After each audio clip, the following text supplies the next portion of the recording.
During that process, did you encounter any Gambian intelligence officers or any security personnel? Wato nyibike nyimbe ko ite bela kul kika fo inin tanko bunda mo nyo soto ba membe kala fa be kala kullu bunda mo le ban waranto sojari fanna la ba hani no you were not suspected at all. Mama je kasobila pour to le sobinda o meje kasobila for them to suspect me. It is sobinola because he makara ma londo soto. They cannot suspect me because they don't know, they don't have the experience. Because ndeka dun janyama o time. Because the way I come into the country at that time, the NIA and whatever his hopes were based on, they don't have that idea. Because I have an idea wherever I want knowledge to enter. Londo is knowledge, not idea. Anyhow, if I want to use that knowledge, I can go anywhere. You will not even know that it is me. I have that knowledge. Allah helped me to acquire that. So that's the knowledge I used to come into the Gambia. So, but when I realized that at those meeting venues,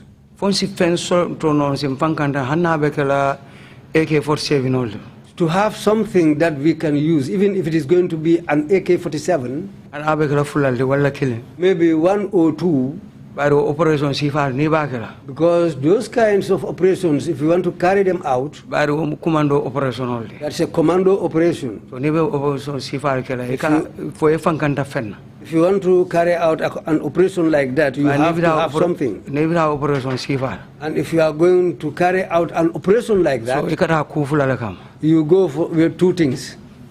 You kidnap him there, or he dies there. So you go with one of these 2 options. So and if you are going with these 2 options, so you have to use knowledge. Because he's a president who was very pompous, may Allah forgive me. So, but as for us, the way we are going to approach him, in those days he was full of this Libyan problem.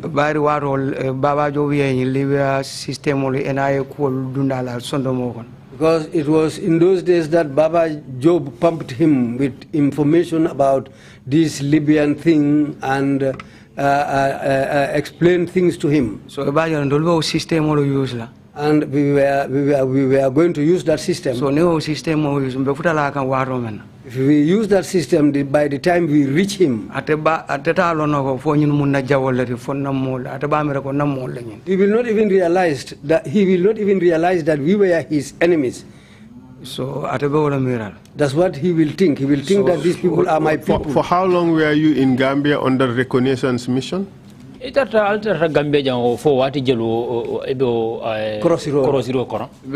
Kabri 96 first election. Since the first election in 96, that all found us in Senegal. I used to come to the Gambia. State House, no? I went all the way to State House. You don't have State House? And not for State House. I came up to the State House. I went in just before the election. Those were the days when he was told to put aside the military uniform and stand as a civilian candidate. I came there twice. What my mission was, because I've already sworn. So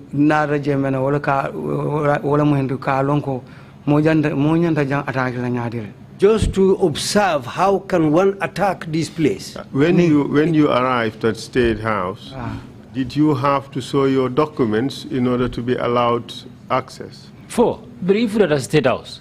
Four. Yela kaitol tandila bampu janni besonne dumba. Ani ngasila dolo use. No, I used another mean. No, the model naranyola. I came with some people. So those people. I was among those people. But those people don't even know who I was. Because you know there are certain things. You can make use of those things. And if I use those things, I can come and pass you here and you will not be even be aware of it. Are those from Kanuma too? Those things are available. Why didn't you just walk to State House? Nobody would see you, and then you grab Yaya Jammeh and walk back out. Ako muna na wala iman tambidro yeta ma yeta first State House kono to ya Jammeh damere ya muta ina findina. Yala abuka keno nya president fana ala aso fenel.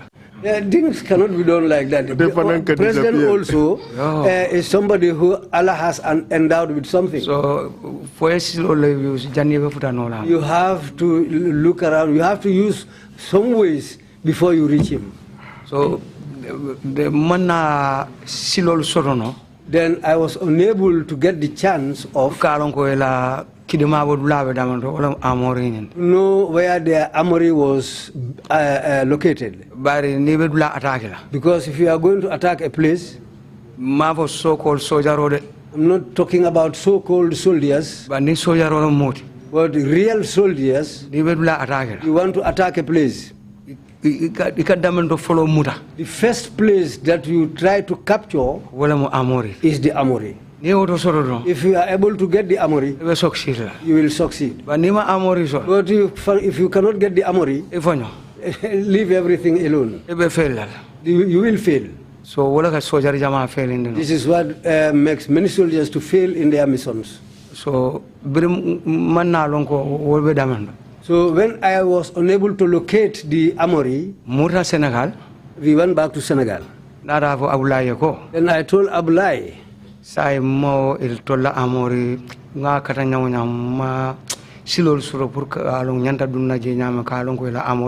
I have tried means and ways to locate their armory, but I was unable to locate the armory. So then Abulai told me,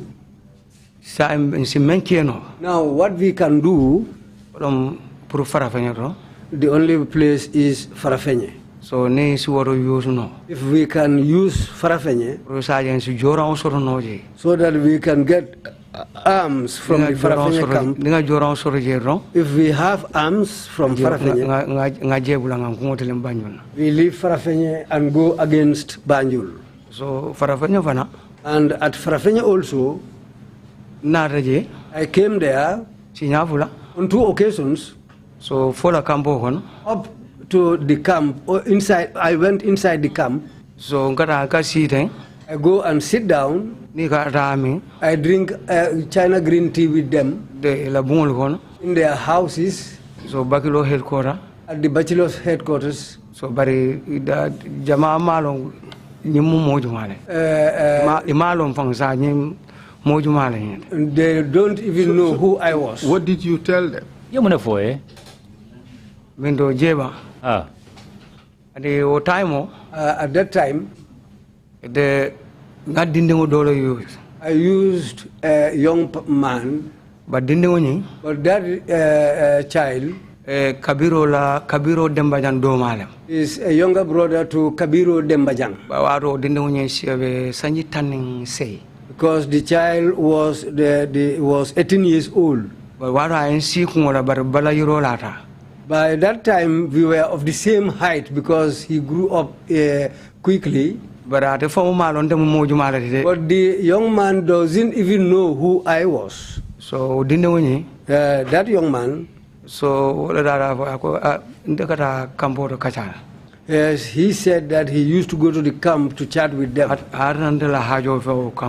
And at that time, I had this business in that camp. So, okay, no problem. Then I said to him, no problem. So, I went along with him. So I used to go with him into the camp. Did anybody ask you who you were? No. You just came, they just accepted you like that. Yes.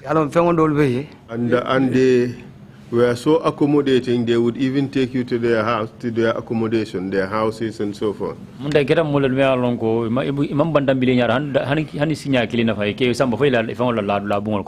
Because no, because that young man I used to go with know a lot of people in the camp.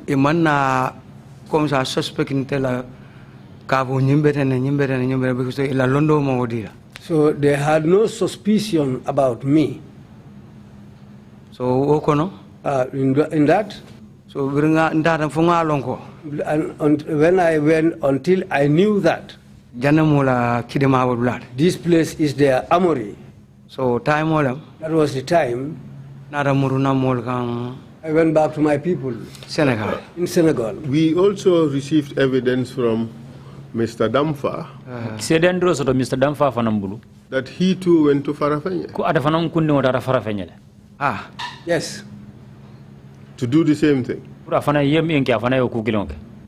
Yes. Why was it necessary?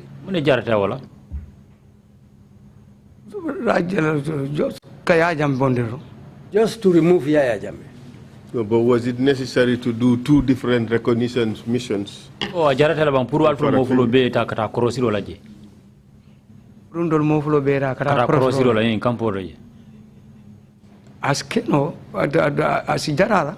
Yes, it's worth it.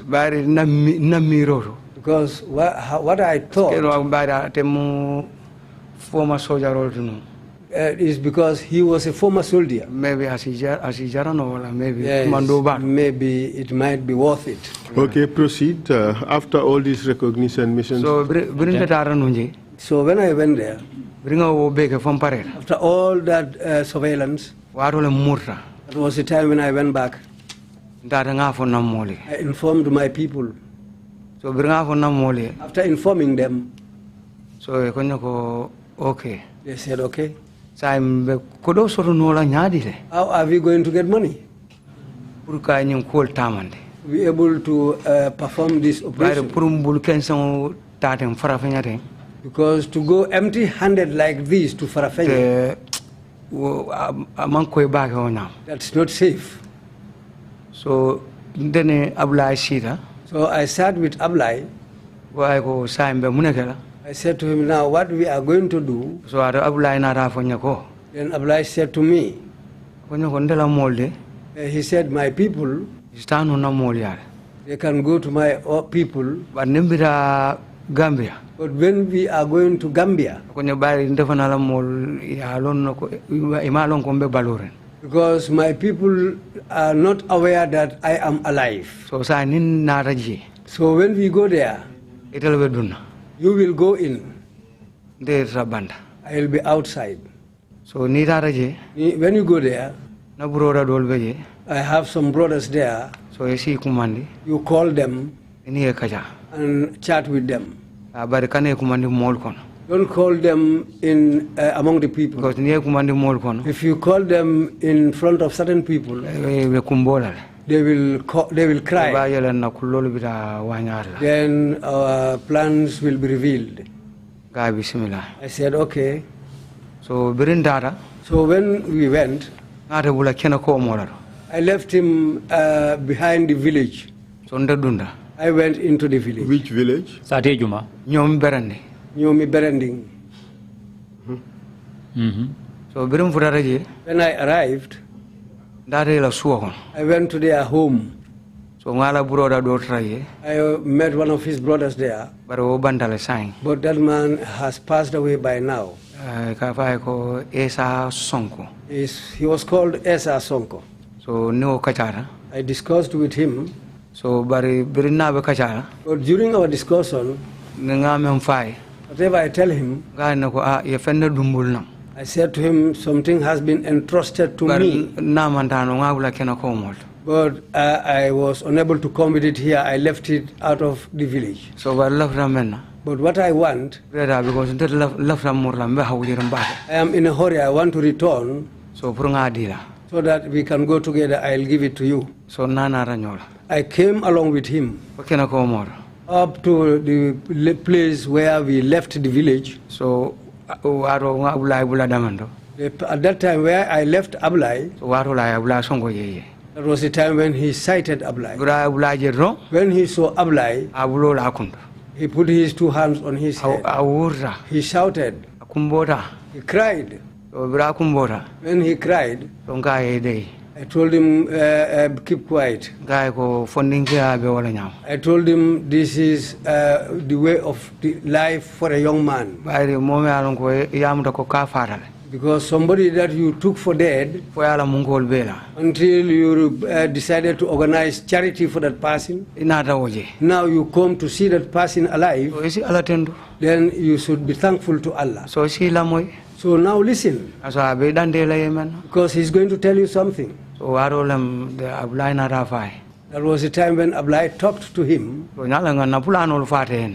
Truly, we informed him of our plans. So then Ablai told him that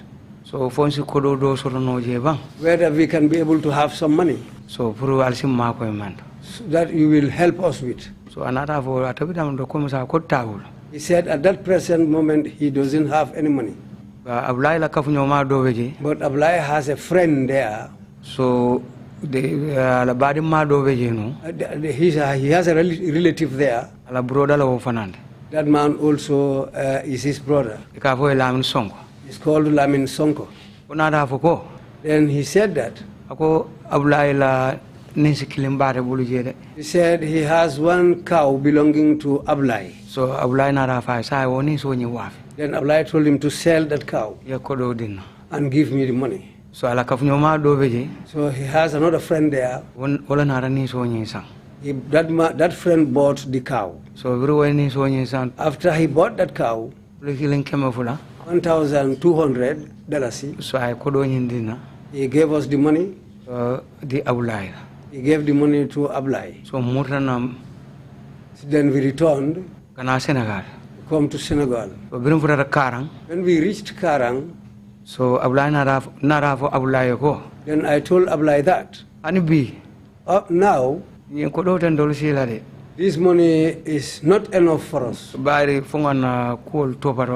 Because we have to do certain things and it will be out of this money. And we have to take care of our feeding too. Because in those days we were based at Sokone. But when Swandi was arrested, we left Sokone. We went to Kaulach. So when we reached Kaulach, then we decided to separate. Because Kaulach is a very big town. We can disperse. So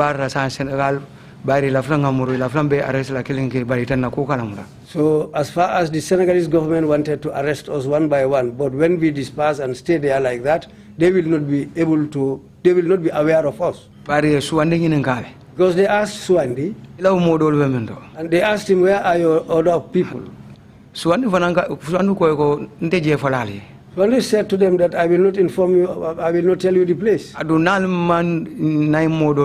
And if you fail to release our other people, and you don't release me, you will hear something else.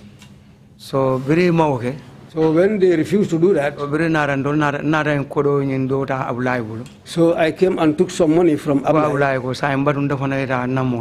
I told Ablai, now wait for me to go and see my people. That was the time when I came to our village, Jara Pakalinding. But when I was reaching that village, it was in the rainy season when women were transplanting. So when the ladies heard that I have returned, my mother who were at the rice fields, they all came, compound became full.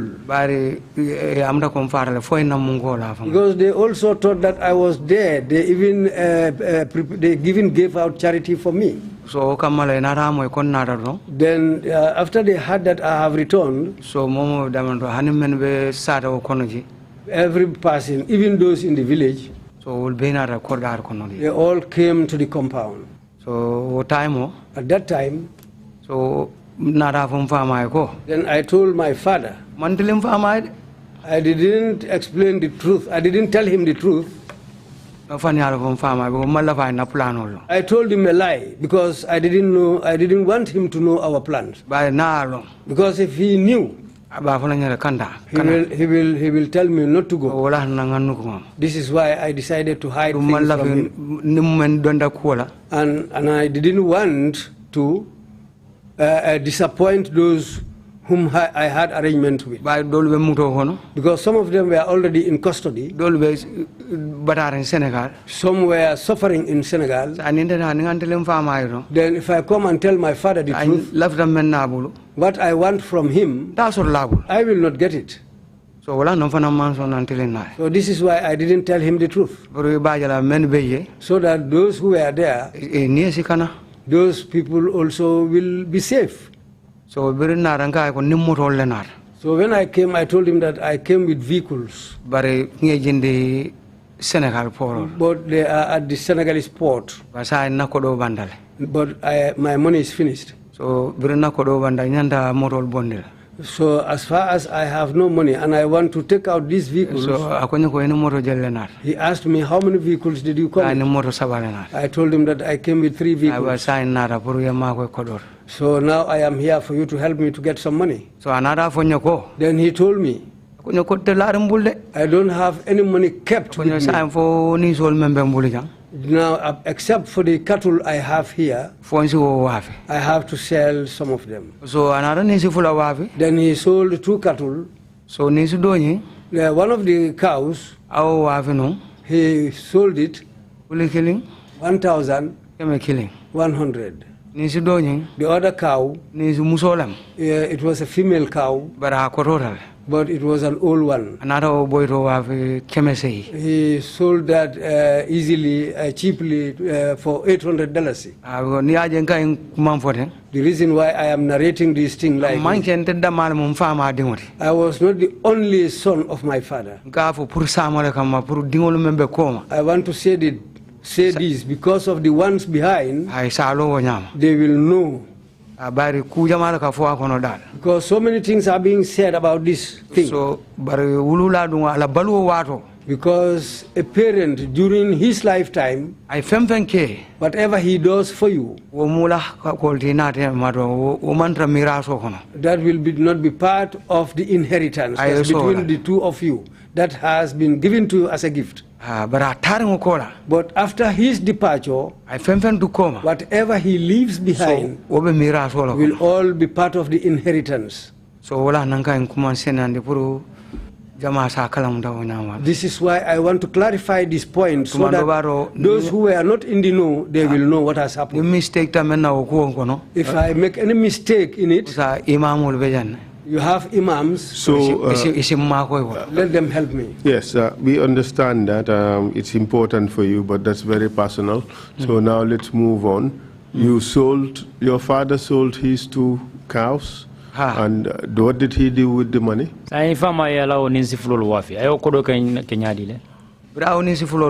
After he sold those 2 cows, the money, he gave it to me. And I changed it to CFA francs. But my father, as an elder, he was not very, very trustful about me. Because he was suspicious. He was not completely sure of me. But I tried to calm him down. So that I can convince him. So that he will trust me. In that, despite all that, he told me, if you are going, you will go with somebody. So that person, na mama chawo dole beji. I had a grandfather there. Obe somale. He was staying at Soma. But I was staying with him in Libya at one time. Because that man is used to me. He was called Hamba Kante, but he is already of late. So I went with that man. But when we reached Kaulach, he didn't know how I disappeared from him. Because I just disappeared from him. He was not even aware. I thought, so when he sat down there and didn't see me, he came back to the Gambia.